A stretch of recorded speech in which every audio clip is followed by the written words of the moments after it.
Question number 26. A particle starts from center O towards OA, then moves along AB and stops at point B.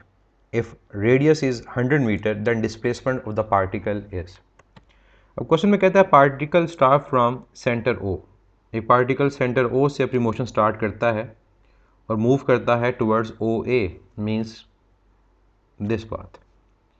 Then moves along A B, उसके बाद वो move करता है along A B. इसका मतलब ये हुआ कि उसके बाद वो इसके अलॉन्ग मूव करता है ए बी के अलॉन्ग. पहले ओ टू ए और उसके बाद A to B and stops at B. और उसके बाद बी पॉइंट पे जाकर वो रुक जाता है, तो बी उसका फाइनल पॉइंट है. If radius is 100 metre, the displacement of the particle is. देखिए हमारे पास जो डिस्प्लेसमेंट होती है वो शॉर्टेस्ट डिस्टेंस होता है बिटवीन द 2 पॉइंट्स. वो 2 पॉइंट्स कौन से होते हैं? Initial and final. तो इनिशियल पॉइंट हमारे पास सेंटर O है और फाइनल पॉइंट क्या है B. तो ये हमारे पास क्या होगा? इसका शॉर्टेस्ट डिस्टेंस होगा. और ये जो शॉर्टेस्ट डिस्टेंस है ये डिस्प्लेसमेंट है और ये किसके इक्वल है? रेडियस के. मैं रिपीट कर दूं कि हमारे पास जो क्वेश्चन है वो ये है कि एक सर्कुलर उसने पाथ दिया हुआ है.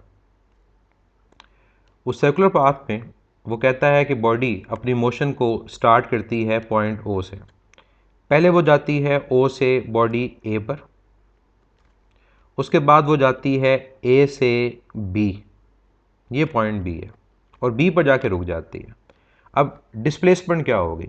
तो डिस्प्लेसमेंट शॉर्टेस्ट डिस्टेंस है, तो स्टार्टिंग और ये फाइनल पॉइंट, तो ये शॉर्टेस्ट डिस्टेंस बनेगा O टू B, और ये हमारे पास होगी इस सर्कुलर पाथ में initial to final point body की डिस्प्लेसमेंट.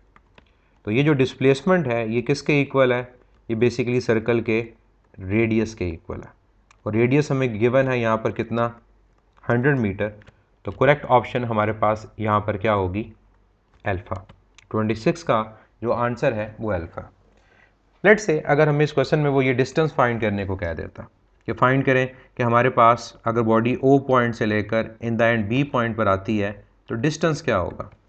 तो डिस्टेंस के लिए हमें ऐड करना पड़ता है टोटल पाथ को. तो फिर हम O से A और फिर A से B पाथ को ऐड करेंगे. तो O से A ये हमारे पास क्या है? ये रेडियस है. और A से B क्या है? ये सर्कमफेरेंस का फोर्थ पार्ट है, means 2 pi r divide by 4. तो ये आएगा r plus pi r by 2. तो एलसीएम अगर यहाँ पर लें तो ये 2 आएगा, ये आएगा 2r प्लस पाई r. तो यहाँ वैल्यू पुट करें, r गिवन है, हमें सॉल्व करेंगे तो डिस्टेंस की वैल्यू कैलकुलेट हो जाएगी. चलते हैं अपने नेक्स्ट क्वेश्चन की तरफ. Question number 27. Question 27. A balloon is acted upon by 3 forces: force, weight, upthrust, and sideway force due to the wind, as shown in the diagram. What is the vertical component of the resultant force on the balloon? अब question number 27 में हमें वो कहता है कि balloon के ऊपर 3 forces apply हो रही हैं. एक फोर्स वेट है जो 9000 न्यूटन है, एक अपथ्रस्ट जो 10,000 न्यूटन है, और एक साइडवे फोर्स. और साइडवे फोर्स हमारे पास यहाँ पर कितनी गिवन है? 500 न्यूटन. क्या चीज़ हमें यहाँ पर कैलकुलेट करनी है? What is the vertical component of the resultant force on the balloon. कि उस बैलून के ऊपर जो वर्टिकल रिजल्टेंट है वो कितना होगा. ये चीज़ ख्याल रखें कि सिर्फ वर्टिकल जो कंपोनेंट है उसका रिजल्टेंट फाइंड करना है. अब इस डायग्राम में अगर हम देखें तो हमारे पास बॉडी के ऊपर कितनी फोर्सेस अलोंग वाई लग रही हैं? 2. एक फोर्स अपवर्ड है जो अपथ्रस्ट है, और जो अपथ्रस्ट हमारे पास है वो कितनी गिवन है? वो 10,000 न्यूटन है. इसके अलावा उसका जो अपना वेट है वो है डाउनवर्ड. ये 2 फोर्सेज हैं जो वर्टिकल है, और वेट की जो वैल्यू गिवन है यहाँ पर वो 9,000 न्यूटन है. तो हमें वर्टिकल का रिजल्टेंट फाइंड करना है. तो वर्टिकल के रिजल्टेंट का मतलब होगा कि अपवर्ड और डाउनवर्ड का सम. अपवर्ड फोर्स को क्या लिया जाता है? पॉजिटिव. और डाउनवर्ड फोर्स को क्या लिया जाता है? नेगेटिव. तो जब हम 10,000 में से 9,000 को सब्ट्रैक्ट करेंगे हमारा आंसर क्या आएगा? 1,000 न्यूटन. तो करेक्ट ऑप्शन इस क्वेश्चन की क्या होगी? चार्ली. और अगर हमें रिजल्टेंट कहा जाता हॉरिजॉन्टल का, तो हॉरिजॉन्टल के अलॉन्ग एक ही फोर्स अप्लाई हो रही है, तब हमारा आंसर क्या होता? 500 Newton. Next question number 28, which of the following can not rotate? इनमें से कौन सी ऐसी डायग्राम है जो हमें ये रिप्रेजेंट कर रही है कि बॉडी रोटेट नहीं कर सकती? वन बाय वन इनको डिस्कस करते हैं। फर्स्ट केस में अगर आप देखें तो ये पिवट पॉइंट है और दोनों फोर्सेस जो हैं वो पॉइंट ऑफ रोटेशन में से पास कर रही हैं। तो अगर दोनों फोर्सेस पॉइंट ऑफ रोटेशन में से पास कर रही होंगी तो दोनों फोर्सेस का जो मोमेंट आर्म होगा वो क्या होगा? ज़ीरो। तो दोनों की वजह से जो टॉर्क होगी वो ज़ीरो। इसका मतलब ये है कि हमारे पास जो फर्स्ट ऑप्शन है वही करेक्ट ऑप्शन है, क्योंकि बॉडी इन दो फोर्सेस की वजह से रोटेट नहीं करेगी। अगर बाकी डायग्राम्स को भी देखें तो बाकी डायग्राम्स में हमारे पास F1 और F2 कोई भी फोर्स पॉइंट ऑफ रोटेशन में से पास नहीं कर रही, दोनों के मोमेंट आर्म प्रेजेंट हैं और इन दोनों फोर्सेस की वजह से जो रिजल्टेंट टॉर्क प्रोड्यूस होगी बॉडी में वो एंटी क्लॉकवाइज डायरेक्शन में होगी। नेक्स्ट अगर डायग्राम को देखें तो उसमें F2 पॉइंट ऑफ रोटेशन से पास कर रही है, उसका मोमेंट आर्म ज़ीरो, उसकी टॉर्क तो ज़ीरो होगी, लेकिन F2 का मोमेंट आर्म है वो इस पॉइंट ऑफ रोटेशन के अबाउट रोटेट करेगी और यहाँ भी एंटी क्लॉकवाइज टॉर्क प्रेजेंट होगी।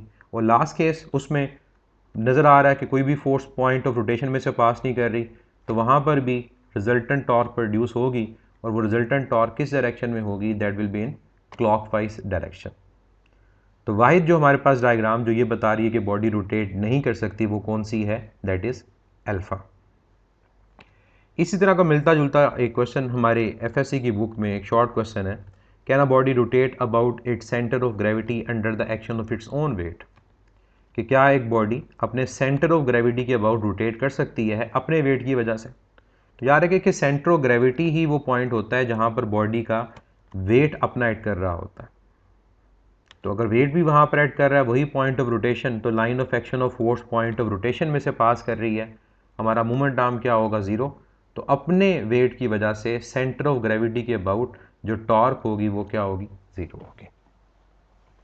क्वेश्चन नंबर 29,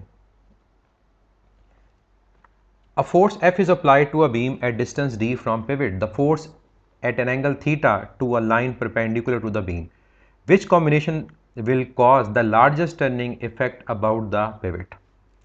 अब क्वेश्चन कहता है कि फोर्स F अप्लाई हो रही है बीम के ऊपर डिस्टेंस d पर। ये हमें नज़र आ रहा है कि फोर्स F है और ये डिस्टेंस d के ऊपर अप्लाई हो रही है। फोर्स का एंगल थीटा है to the line perpendicular to the beam, और ये एंगल थीटा बीम के साथ नहीं है बल्कि एक बीम के साथ एक लाइन है परपेंडिकुलर, ये एंगल हमें उसके साथ गिवन है, this one. Which combination will cause the largest turning effect? कहते हैं इनमें से कौन सा कॉम्बिनेशन है जिसमें turning effect means torque pivot के अबाउट सबसे ज़्यादा प्रोड्यूस होगी? सबसे पहली चीज़ तो ये है कि हमें ये पता हो कि इस केस में टॉर्क का रिलेशन क्या यूज़ होगा। जैसे हमने पहले क्वेश्चन किया था कि अगर angle between force and beam होता तो साइन यूज़ होता। यहाँ जो एंगल है फोर्स का बीम के साथ नहीं है बल्कि इस वर्टिकल लाइन के साथ है। तो जब आप इस फोर्स को दो रेक्टेंगुलर कंपोनेंट्स में रिजॉल्व करेंगे तो ये जो कंपोनेंट होगा अलोंग बेस ये बनेगा F cos थीटा, और ये जो कंपोनेंट परपेंडिकुलर होगा ये होगा F sin थीटा। तो डायग्राम से देख सकते हैं कि हमारे पास जो कंपोनेंट परपेंडिकुलर है बीम के वो क्या है? F cos theta. तो हमारे पास इस केस में जो टॉर्क का रिलेशन होगा वो क्या होगा? F cos theta into perpendicular distance, वो d जो मोमेंट आर्म है बेसिकली, या इसको हम यूँ लिख सकते हैं F into D into cos of theta. अब हमें टर्निंग इफेक्ट यानी टॉर्क इसकी जो वैल्यू है वो लार्ज चाहिए। तो फोर्स के साथ हमारा रिलेशन क्या है? डायरेक्ट। इसका मतलब फोर्स ज़्यादा टॉर्क ज़्यादा। डी के साथ हमारा रिलेशन क्या है? डायरेक्ट। जितना मोमेंट आर्म ज़्यादा टॉर्क ज़्यादा। इसके अलावा कॉस थीटा के साथ रिलेशन डायरेक्ट है।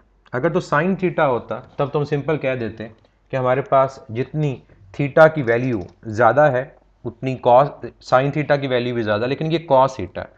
और कॉस थीटा में आप लोग जानते हैं कि हमारे पास थीटा जब 0 डिग्री होता है तो तब कॉस की जो वैल्यू होती है वो मैक्सिमम होती है, और जैसे जैसे थीटा इंक्रीज़ होता है 90 डिग्री पे कॉस की वैल्यू डिक्रीज़ होकर कितनी हो जाती है? 0।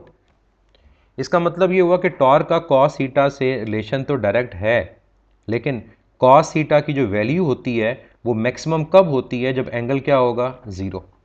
तो डायग्राम के अकॉर्डिंग ये एंगल जब 0 होगा तो टॉर्क की वैल्यू क्या होगी, मैक्सिमम। तो एंगल को ज़ीरो होने के लिए इस एंगल को क्या होना पड़ेगा, डिक्रीज़, क्योंकि एंगल वर्टिकल के साथ है।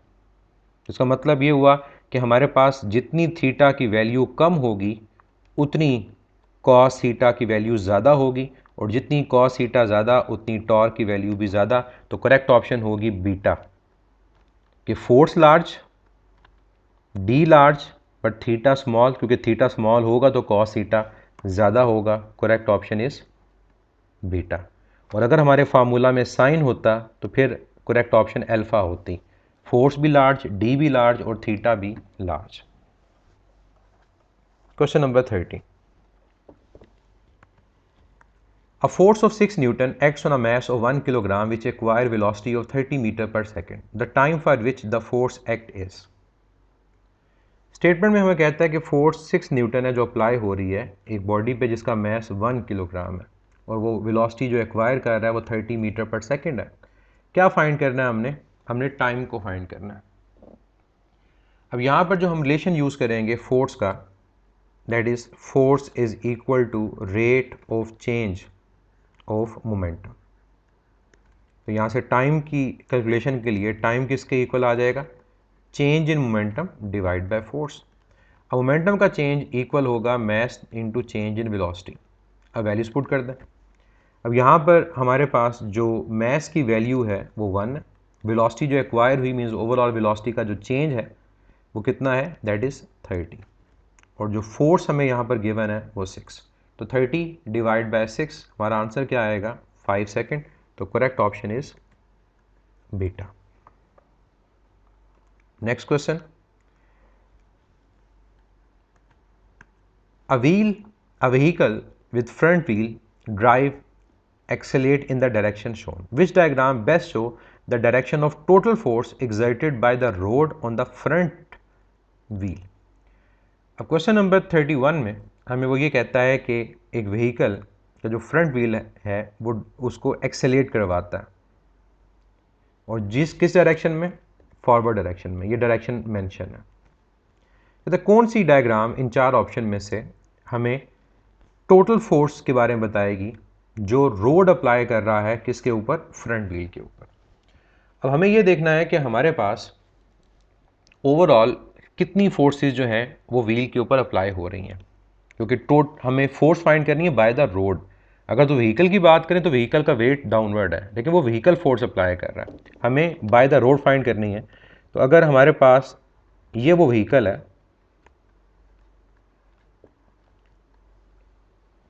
जो मूव कर रही है कहाँ डायरेक्शन में, फॉरवर्ड, तो ये है इसकी ड्राइविंग फोर्स। इसका अपना वेट जो है वो डाउनवर्ड है, लेकिन हमें रोड की फोर्स चाहिए। तो रोड जो फोर्स अप्लाई करेगा वेट के ऑपोजिट वो क्या होगा, वो बेसिकली नॉर्मल रिएक्शन फोर्स होगी। तो ये हमारे पास इसकी नॉर्मल रिएक्शन फोर्स है जो गाड़ी पे अप्लाई हो रही है बाय द रोड। अब ये दो फोर्सेस हैं जो अप्लाई हो रही हैं इस फ्रंट व्हील के ऊपर, और हमें इन दोनों का रिजल्टेंट फाइंड करना है। तो सिंपल हम head to tail rule use करेंगे। ये हमारे पास हो गई ड्राइविंग फोर्स, इसको मैं रिप्रेजेंट कर देता हूँ एफ डी से, और ये मेरे पास नॉर्मल रिएक्शन फोर्स, इसको मैं नाम दे देता हूँ एफ एन। तो इसकी टेल इसके हेड से कंबाइन करते हैं।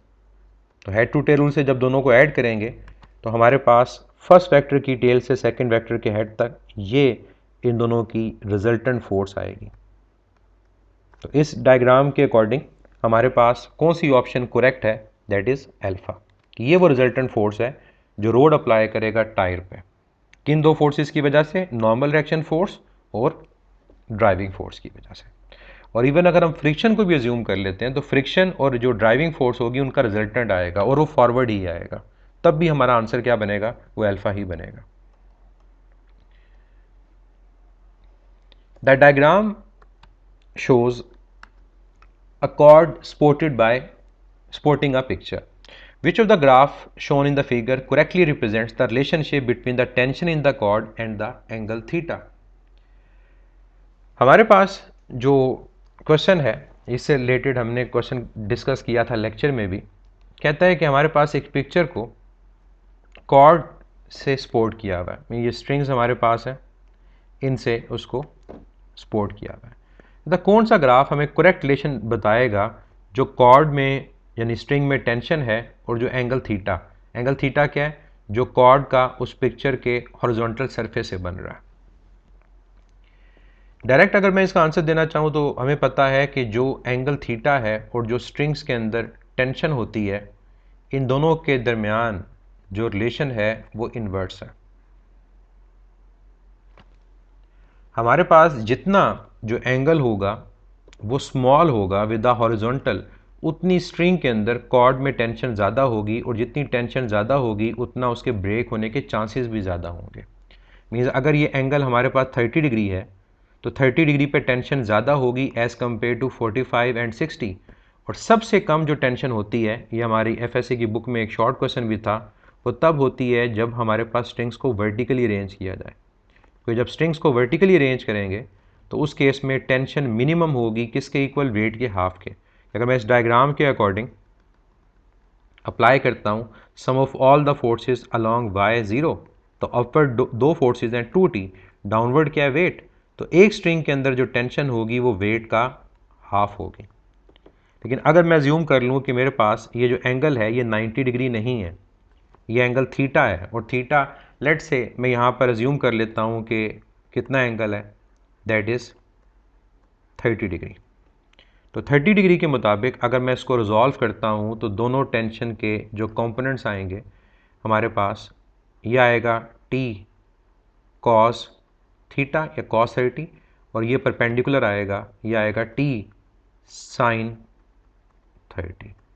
लेफ्ट साइड में भी ऐसा ही होगा, ये जो कंपोनेंट आएगा ये टी कॉस थीटा, बल्कि इसको मैं थीटा की फॉर्म में रहने देता हूँ,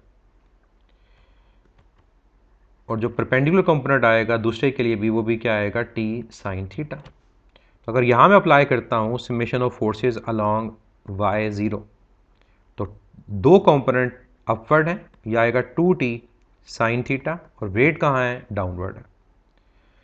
तो यहाँ पर साइन कितना है हमारे पास 30, तो 2t sine 30 is equal to weight. Sine 30 की वैल्यू को यहाँ सब्स्टिट्यूट करें, साइन 30 होता है 1/2, तो 2 कैंसिल हो गया, तो टेंशन की वैल्यू क्या आ गई, वेट। इसका मतलब अगर एंगल 90 डिग्री से 30 डिग्री हो, यहाँ एंगल 90 था और हमने अज्यूम किया 30, तो टेंशन हमारे पास क्या हो गई, डबल हो गई एक स्ट्रिंग में, कि 90 डिग्री के ऊपर जो टेंशन थी वो वेट का हाफ थी, तो 30 डिग्री पे टेंशन वेट के इक्वल आ गई। दैट मीन्स एंगल जितना हमारा डिक्रीज होता जाएगा विद द हॉरिजॉन्टल, उतनी हमारे पास स्ट्रिंग के अंदर टेंशन की वैल्यू ज़्यादा होती जाएगी। तो इन्वर्स रिलेशन का जो ग्राफ होगा यहाँ वो कौन सा है, डेल्टा। तो डेल्टा ऑप्शन हमारे पास करेक्ट है। तो अगर एंगल्स गिवन हो और पूछा जाए कि इस टेंशन को असेंडिंग या डिसेंडिंग ऑर्डर में लिखा जाए, तो आपने इसी रिलेशन को याद रखना है कि एंगल जितना कम उतनी टेंशन ज़्यादा। लेकिन बार बार मैं ये कहूँगा ये एंगल किसके साथ है, स्ट्रिंग का हॉरिजॉन्टल के साथ। अगर वर्टिकल के साथ गिवन हो उसको हॉरिजॉन्टल में कन्वर्ट कर लें, सॉल्व कर लेंगे, तब भी आइडिया हो जाएगा कि टेंशन का कौन सा रिलेशन करेक्ट होगा। नेक्स्ट क्वेश्चन नंबर 33, सिंपल सा क्वेश्चन है। The instantaneous acceleration is the limit of average acceleration as time approaches to zero is given by. Instantaneous acceleration का हमसे रिलेशन पूछा हुआ है और टाइम जीरो को अप्रोच कर रहा है, ये लिमिट है। तो क्या होगा, limit time approaches to zero rate of change of velocity, तो करेक्ट ऑप्शन इज बीटा। और इसी तरह से अगर हमसे इंस्टेंटेनियस वेलोसिटी का रिलेशन पूछा जाता वो भी इसी तरह से होगा, limit time approaches to zero means for very short interval of time rate of change of displacement is called instantaneous velocity. Next question number 34, when force of 1 Newton is applied on a body of mass 100 gram then acceleration would be। Force 1 Newton है, mess 100 ग्राम है, acceleration क्या होगी, तो जल्दी नहीं करनी, convert कर लेना यूनिट को। एक्सेलेरेशन इक्वल होगा फोर्स बाय मैस के, फोर्स इज़ 1 और मैस कितना है 100 ग्राम, तो ग्राम को किलोग्राम में कन्वर्ट करने के लिए 1000 से डिवाइड किया जाता है, तो 1000 चला जाएगा न्यूमरेटर में, तो 1000 डिवाइड बाय 100 क्या आंसर होगा, 10 मीटर पर सेकेंड स्क्वायर। और इवन इसको हम ये भी लिख सकते हैं 10 न्यूटन पर किलोग्राम। तो कौन सी ऑप्शन करेक्ट है, beta. Next question 35 which shows the correct relation between time of light and maximum height. Time of light और मैक्सिमम हाइट के इन बिटवीन क्या रिलेशन होता है। डायरेक्ट मैं इसका आंसर बताऊं तो हमने क्लास में भी डिस्कस किया था, height of projectile is equal to T square G divide by 8, और इवन हम इसको लिख सकते हैं जी की वैल्यू अगर 10 पुट करें तो 5/4 इंटू टी स्क्वेयर। ये हाइट और टाइम के दरमियान रिलेशन है, तो करेक्ट ऑप्शन इसके अकॉर्डिंग हमारे पास क्या है, अल्फा। देखिए ये रिलेशन आता कैसे है, सिंपल सी इसकी डेरिवेशन है, देखें कैसे इसको हम ड्राइव करते हैं। हाइट का जो रिलेशन प्रोजेक्टाइल के लिए वो है vi square sine square theta divide by 2g, और जो टाइम ऑफ लाइट का रिलेशन है that is 2vi sine theta divide by g. अब हमें जो रिलेशन चाहिए, अगर ऑप्शन को देखें, वो independent of vi and sine theta, तो टाइम के रिलेशन से vi साइन थीटा की वैल्यू को हाइट के रिलेशन में सब्स्टिट्यूट करते हैं। तो टाइम के रिलेशन से अगर मैं vi साइन थीटा की वैल्यू को लिखता हूँ तो vi साइन थीटा इक्वल आएगा tg डिवाइड बाय 2। अब ये वैल्यू मैं हाइट के इस रिलेशन में सब्स्टिट्यूट कर देता हूँ, तो vi sine theta whole square हो जाएगा, तो उसकी जगह आ जाएगा tg divide by 2 whole square over 2g। तो स्क्वायर यहाँ अप्लाई कर दें तो टी स्क्वायर जी स्क्वायर 2 का स्क्वायर 4 ओवर 2g, ये स्क्वायर कैंसिल हो जाएगा, तो 4 इंटू 2 8, तो ये रिलेशन ड्राइव हो गया height is equal to T square G divide by 8। तो अगर किसी भी न्यूमेरिकल के अंदर हमें टाइम ऑफ फ्लाइट गिवन हो तो हम इस रिलेशन से हाइट फाइंड कर सकते हैं, या फिर इवन अगर हमें हाइट गिवन हो तो हमें टाइम ऑफ फ्लाइट की वैल्यू इजीली कैलकुलेट कर सकते हैं। Next question number 36। Question 36. At maximum height on the trajectory, which of projectile becomes zero? Projectile motion में जब बॉडी मैक्सिमम हाइट के ऊपर आती है तो क्या चीज़ ज़ीरो होती है। प्रोजेक्टाइल मोशन में मैक्सिमम हाइट पे वेलोसिटी का y कंपोनेंट ज़ीरो होता है, क्योंकि जब हम वहाँ टेंजेंट ड्रॉ करते हैं वेलोसिटी को फाइंड करने के लिए तो वो हॉरिजॉन्टल होता है, मीन्स वहाँ वेलोसिटी सिर्फ वेलोसिटी के x कंपोनेंट के इक्वल होती है, जबकि वहाँ वेलोसिटी का जो y कंपोनेंट होगा वो ज़ीरो होगा। तो 36 क्वेश्चन का हमारा राइट आंसर क्या होगा, चार्ली, कि वर्टिकल वेलोसिटी हमारी ज़ीरो हो जाती है। और यहाँ से हमें ये पता चलता है कि प्रोजेक्टाइल मोशन में कोई पॉइंट ऐसा नहीं है जहाँ पर वेलोसिटी ज़ीरो हो। जो मैक्सिमम हाइट है उसके बारे में याद रखिएगा कि वहाँ पर हमारी वेलोसिटी मिनिमम ज़रूर होती है लेकिन ज़ीरो नहीं होती। किसके इक्वल होती है, वेलोसिटी के एक्स कॉम्पोनेंट के। और इवन हमें ये चीज़ ये भी बताती है कि प्रोजेक्टाइल मोशन में कोई पॉइंट ऐसा नहीं होगा जहाँ पर 100% एनर्जी कन्वर्ट हो जाती है दूसरी फॉर्म के अंदर, यानी मैक्सिमम हाइट के ऊपर बॉडी के अंदर काइनेटिक एनर्जी भी प्रेजेंट होगी और बॉडी के अंदर पोटेंशियल एनर्जी भी प्रेजेंट होगी। आमतौर पे जब वर्टिकल मोशन की बात की जाती है तो वर्टिकल मोशन में हम ये कहते हैं कि बॉडी जब मैक्सिमम हाइट पर पहुंचती है तो वहाँ पर पोटेंशियल एनर्जी मैक्सिमम होती है लेकिन काइनेटिक एनर्जी की वैल्यू ज़ीरो होती है। प्रोजेक्टाइल मोशन में ऐसा नहीं होता। प्रोजेक्टाइल मोशन के अंदर मैक्सिमम हाइट के ऊपर दोनों तरह की एनर्जीज प्रेजेंट होंगी, वहाँ पोटेंशियल एनर्जी भी नॉन ज़ीरो होगी और काइनेटिक एनर्जी भी नॉन ज़ीरो होगी, और रीज़न यही है कि वहाँ पर वेलोसिटी का एक्स कंपोनेंट प्रेजेंट होता है। Question number 37। Question 37, if an object is moving with constant velocity of 20 meter per second towards north then its acceleration will be।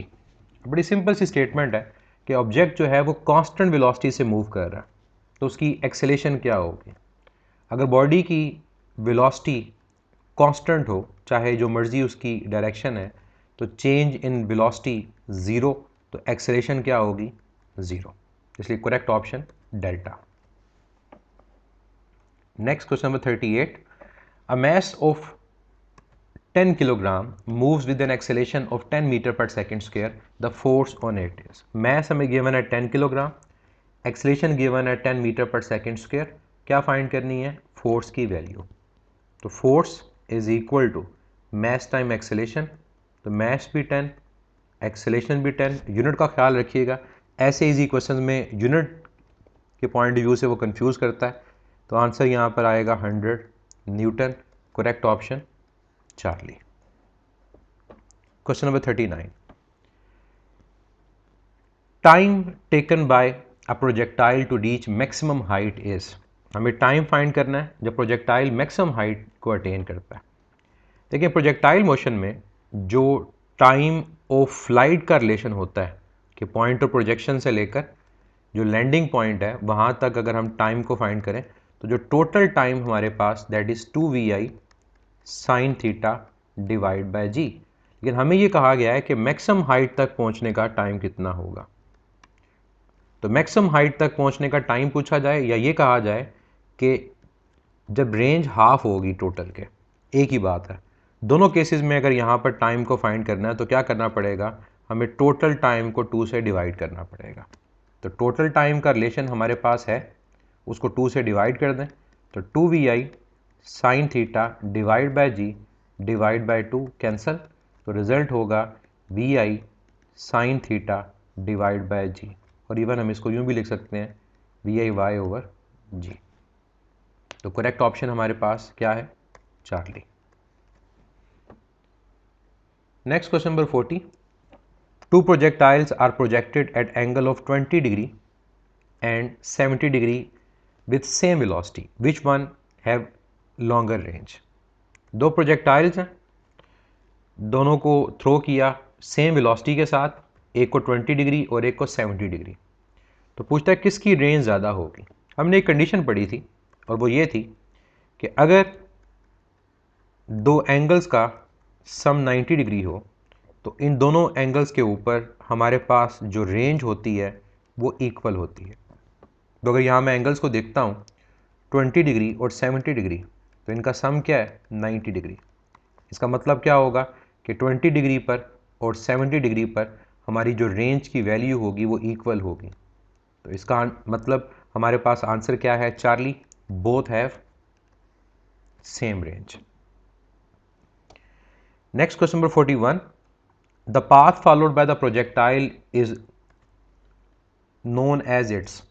Projectile के पाथ को क्या कहा जाता है, प्रोजेक्टाइल का जो पाथ होता है उसको ट्रेजेक्ट्री भी कहा जाता है।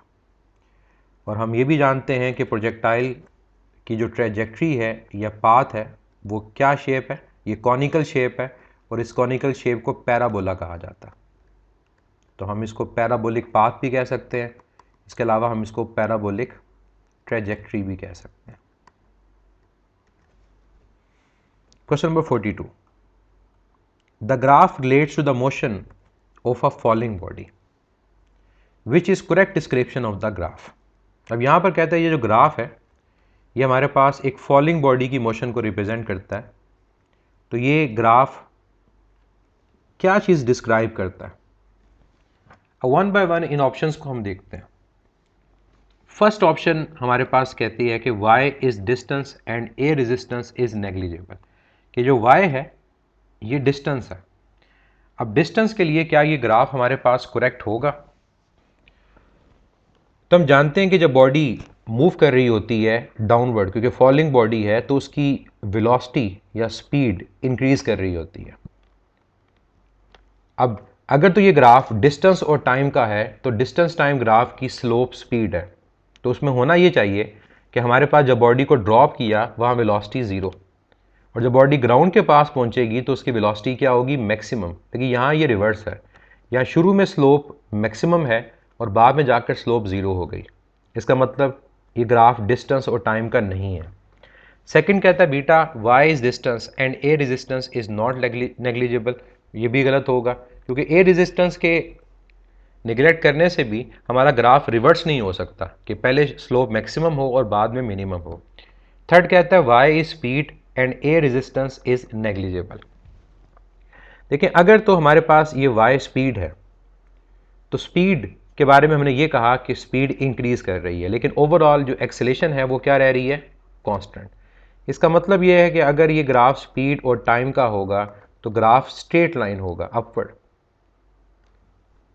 और ये तब होता है स्ट्रेट लाइन जब हम रेजिस्टेंस को या एयर रेजिस्टेंस को निगलेक्ट कर रहे होते हैं, क्योंकि इस ग्राफ की जो स्लोप है वो कांस्टेंट होनी चाहिए एक्सेलेरेशन के और वो जी के इक्वल।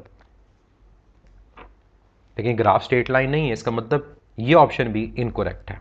तो लास्ट ऑप्शन कहता है कि y speed and a resistance is not negligible, ये ऑप्शन करेक्ट होगी, क्योंकि जब ए रेजिस्टेंस को निगलेक्ट नहीं करेंगे तो 100% ग्राफ जो होगा वो स्ट्रेट लाइन नहीं होगा, उसकी स्लोप नॉन यूनिफॉर्म होगी।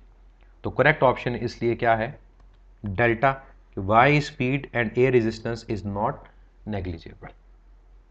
तो ग्राफ हमें पता होने चाहिए कि ग्राफ हमें क्या इंफॉर्मेशन देते हैं, उसकी शेप से हमें आइडिया हो जाना चाहिए कि क्या वो ग्राफ करेक्ट है या इनकरेक्ट है।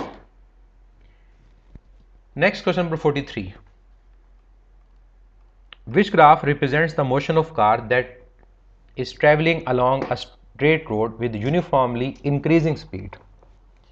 कौन सा ग्राफ इनमें से करेक्ट है जो यूनिफॉर्मली इंक्रीजिंग स्पीड को शो कर रहा है। देखिए, यूनिफॉर्मली इंक्रीजिंग स्पीड का मतलब क्या होगा, यूनिफॉर्मली इंक्रीजिंग स्पीड का मतलब ये होगा कि जो बॉडी है वो एक्सेलेरेट कर रही है, यानी एक्सेलेरेशन नॉन ज़ीरो है एक चीज़, और अगर स्पीड इंक्रीज कर रही है तो एक्सेलेरेशन जो है वो पॉजिटिव है। अब चारों ग्राफ में एक्सेलेरेशन तो पॉजिटिव हाफ के अंदर है, मतलब इस बेस के ऊपर हम इसको डिफ्रेंशिएट नहीं कर सकते। अब इस बेस पे हम इसको डिफ्रेंशिएट करेंगे कि एक्सेलेरेशन क्या है, वो नॉन ज़ीरो है। दूसरी चीज़ ये भी है कि अगर यूनिफॉर्मली इंक्रीज कर रही है इसका मतलब एक्सेलेरेशन नॉन ज़ीरो भी है और एक्सेलेरेशन यूनिफॉर्म है।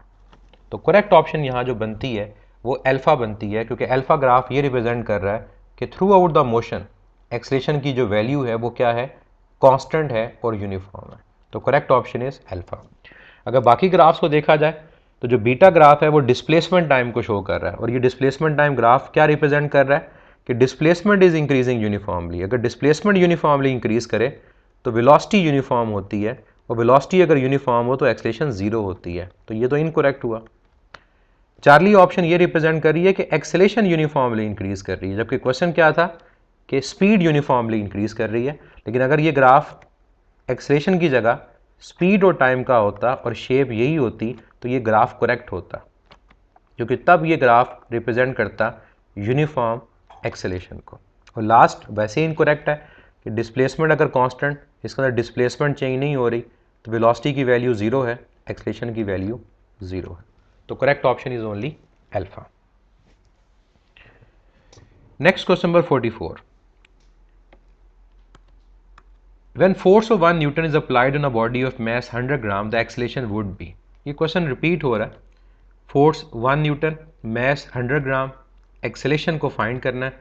Acceleration force by mass, force 1 Newton है, मैस 100 ग्राम है, तो 100 डिवाइड बाय 1000, यह आ जाएगा 1000 डिवाइड बाय 100, तो रिजल्ट क्या होगा 10 मीटर पर second square. Question number 45, the retardation is defined as. Retardation किसे कहा जाता है, रिटार्डेशन कहा जाता है नेगेटिव एक्सेलेरेशन को। और नेगेटिव एक्सेलेरेशन कब होती है, जब हमारे पास बॉडी की वेलोसिटी डिक्रीज कर रही हो। तो ऑप्शन देखते हैं। फर्स्ट कहता है increase in velocity per unit time, incorrect. Beta कहता है decrease in speed per unit time, incorrect. Charlie कहता है decrease in velocity per unit time, this one is correct. तो करेक्ट आंसर इज चार्ली, कि जब velocity decrease करे per unit time, क्योंकि change in velocity with respect to time is called acceleration, और अगर velocity का चेंज ऐसा है कि वेलोसिटी डिक्रीज कर रही है तो ये क्या होगी, ये रिटार्डेशन या नेगेटिव एक्सेलेरेशन को रिप्रेजेंट करेगी। Question 46, a projectile is launched at point O and follows the path OPQRS as shown. A resistance may be neglected. Which statement is true for projectile when it is at the highest point Q of its path? अब question में कहता है कि एक projectile को point O से project किया गया, उसने फॉलो किया पाथ OPQRS। ए रेजिस्टेंस को निगलेक्ट किया हुआ है, तो कौन सी स्टेटमेंट जो है वो हाईएस्ट पॉइंट Q के हवाले से करेक्ट है। तो true statement highest point Q। First statement हमारे पास है the horizontal component of projectile acceleration is zero, कि जो हमारे पास प्रोजेक्टाइल में हॉरिजॉन्टल कंपोनेंट होता है एक्सेलेरेशन का, यानी AX, वो जीरो होता है। ये करेक्ट है, क्योंकि जब हम ए रेजिस्टेंस को नेगलेक्ट करते हैं तो हम फोर्सेज अलॉन्ग एक्स को ज़ीरो ले रहे होते हैं। तो फोर्स अगर अलॉन्ग एक्स ज़ीरो तो एक्सलेशन भी क्या है, ज़ीरो। इसका मतलब ये स्टेटमेंट हमारे पास ट्रू है और यही हमारी करेक्ट ऑप्शन होगी। बाकियों को भी देख लेते हैं। बीटा कहता है the horizontal component of projectile velocity is zero, incorrect है कि जो हॉरिजॉन्टल कंपोनेंट होगा एक्सलेशन के ज़ीरो होने से वो ज़ीरो नहीं होगा बल्कि वो कांस्टेंट होगा। और कांस्टेंट होने का मतलब होता है कि हर पॉइंट के ऊपर वेलोसिटी का x component initial x component के इक्वल होगा। कि इनिशियल अगर वी आई से प्रोजेक्ट किया तो जो उसका एक्स कंपोनेंट है वी आई एक्स, ये थ्रू आउट सेम रहेगा। इवन अगर मैक्सिमम हाइट पे बॉडी पहुंचती है तो वहाँ पर भी जो वी एफ होगा वो वी एफ एक्स के इक्वल होगा and that is equal to V I x.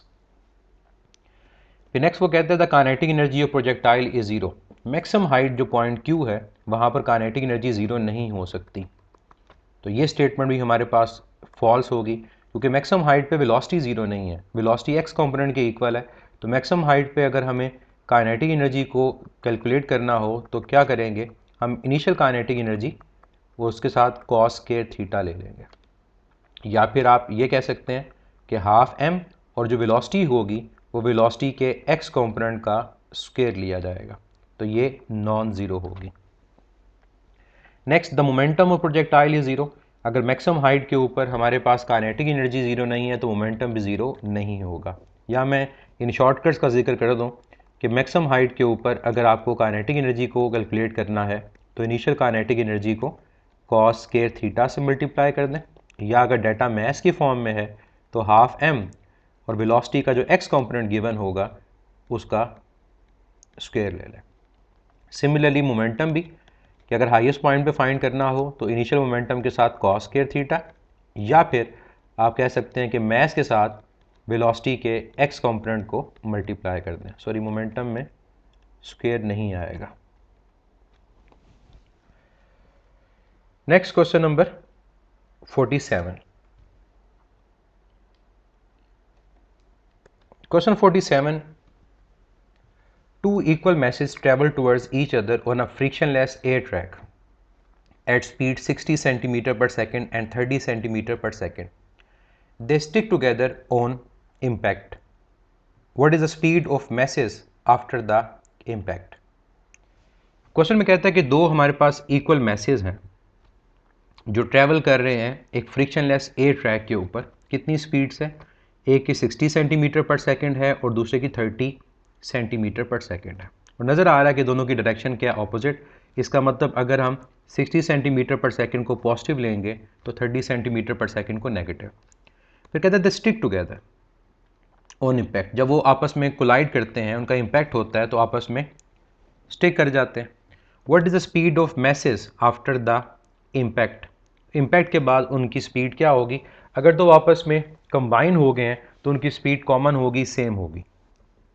Use करेंगे law of conservation of momentum को। इनिशियल मोमेंटम को इक्वल कर देंगे फाइनल मोमेंटम के। इनिशियल मोमेंटम लिखा जाएगा m1 v1 plus m2 v2 और फाइनल लिखा जाएगा m1 v plus m2 v। अब वैल्यूज पुट करें, मैसेज कॉमन है, सेम है। मैं यहाँ पर लिख देता हूँ m। v1 कितना है? That is 60। m2 भी m और v2 कितना है? वो नेगेटिव 30 क्योंकि डायरेक्शन ऑपोजिट है। यहाँ पर आ जाएगा mv प्लस mv। अब ओवरऑल अगर पूरी इक्वेशन में हम देखें तो मैस इन्वॉल्व हो रहा है। पूरी इक्वेशन को मैस से डिवाइड हो कैंसिल हो जाएगा। अगर यहाँ ना भी कैंसिल करें तो ये आपके पास आएगा 60m माइनस 30m और राइट साइड के ऊपर आ गया आएगा 2 टाइम्स mv। तो 60 minus 30 that will be 30m is equal to 2mv। अब ये m कैंसिल आउट हो गया, 230 से डिवाइड हो जाएगा तो velocity will be equal to 15 centimetre per second. तो करेक्ट ऑप्शन इज अल्फा। तो ऑप्शंस को देख लें, अगर ऑप्शन में यूनिट कन्वर्ट नहीं हुए तो हमें भी फिर यूनिट्स को कन्वर्ट करने की ज़रूरत नहीं है। उसी तरह से उसको सॉल्व करें और फाइनल रिजल्ट हमारा फाइंड हो जाएगा। Next question number 48। Which of the following pair of forces acting on a circular object constitutes a couple? कहता है कौन सी फोर्सेज हमारे पास यहाँ पर हैं, उनके पेयर ऐसा है फोर्सेज का जो सर्कुलर ऑब्जेक्ट पे अप्लाई हो रही हैं जिनकी वजह से कपल प्रोड्यूस होगा। हमें कपल की कंडीशंस को याद रखना है कि कपल तब प्रोड्यूस हमारे पास होगा जब एक बॉडी के दो डिफरेंट पॉइंट के ऊपर फोर्सेस अप्लाई हों जिनकी मैग्नीट्यूड इक्वल हो, वो नॉन कोलिनियर हो और डायरेक्शन ऑपोजिट हो। तो अगर तो ये कंडीशंस पूरी हो रही हैं तो तब इस बॉडी के अंदर प्रोड्यूस क्या होगा, कपल प्रोड्यूस होगा। अब हम वन बाय वन देखते हैं कि ये कंडीशंस कहाँ पर हैं। हम फर्स्ट अगर ऑप्शन को देखें तो हमारे पास दो फोर्सेस हैं, दोनों की जो मैग्नीट्यूड है वो क्या है, इक्वल, डायरेक्शन क्या है, ऑपोजिट, और दो डिफरेंट पॉइंट्स पे अप्लाई हो रहे हैं। तो ये कपल की कंडीशन को पूरा कर रहे हैं। तो अल्फा हमारा राइट आंसर है कि दोनों फोर्सेस इक्वल हैं, दोनों फोर्सेस क्या हैं, ऑपोजिट हैं, दोनों फोर्सेस पैरेलल हैं। तो अगर ये तमाम कंडीशंस हैं तो अल्फा कपल की कंडीशन को पूरा कर रही है। तो अल्फा राइट आंसर है। बाकियों को भी देख लेते हैं कि बाकी ऑप्शंस क्यों नहीं हो सकती। अगर हम बीटा ऑप्शन को देखें तो बीटा के अंदर ये फोर्सेस दोनों एक ही डायरेक्शन में अप्लाई हो रही हैं और मैग्नीट्यूड भी इक्वल नहीं है, ये कपल प्रोड्यूस नहीं करेंगे। थर्ड ऑप्शन को देखें, फोर्सेस की मैग्नीट्यूड अनइक्वल है, चाहे डायरेक्शन ऑपोजिट है, ये पैरेलल है, लेकिन फोर्सेस अनइक्वल, कपल प्रोड्यूस नहीं होगा। और लास्ट केस अगर देखें तो ये फोर्सेस की मैग्नीट्यूड तो इक्वल है लेकिन ये पैरेलल और ऑपोजिट नहीं है, तो ये भी कपल को प्रोड्यूस नहीं करेंगी। तो कपल प्रोड्यूस सिर्फ फर्स्ट केस में होगा क्योंकि वहाँ फोर्सेस की जो मैग्नीट्यूड है क्या है, इक्वल, डायरेक्शन ऑपोजिट। अगर ये सर्कुलर हमारे पास ऑब्जेक्ट है तो ये ऑब्वियसली रेडियस होगा।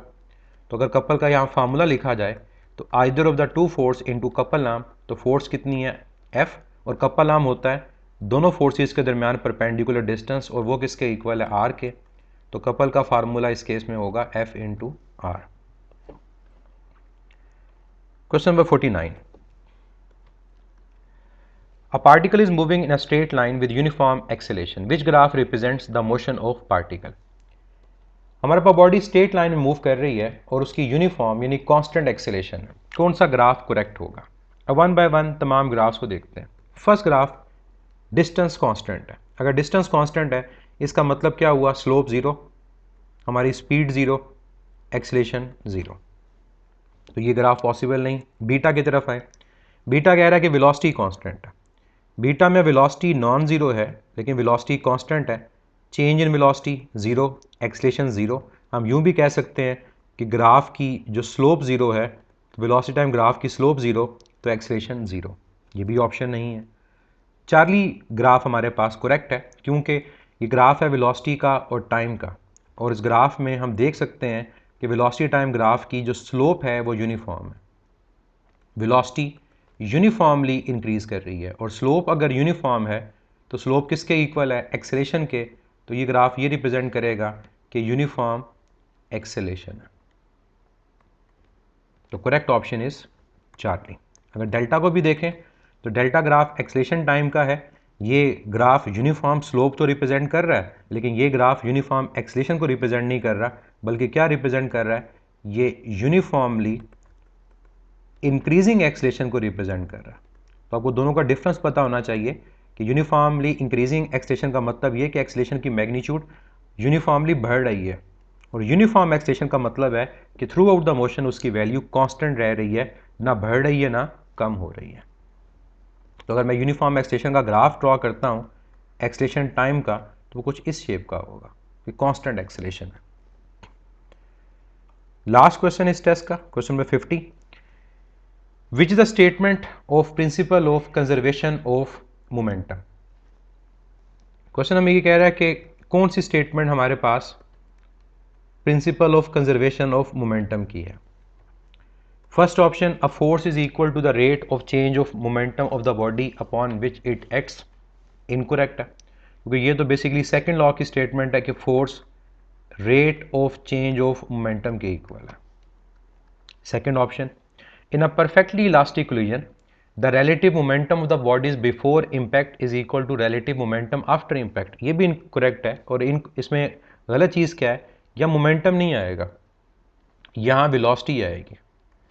कि हमारे पास अगर परफेक्ट इलास्टिक कोलिजन है तो जितनी रिलेटिव वेलोसिटी बिफोर कोलिजन होती है उतनी रिलेटिव वेलोसिटी आफ्टर कोलिजन होती है।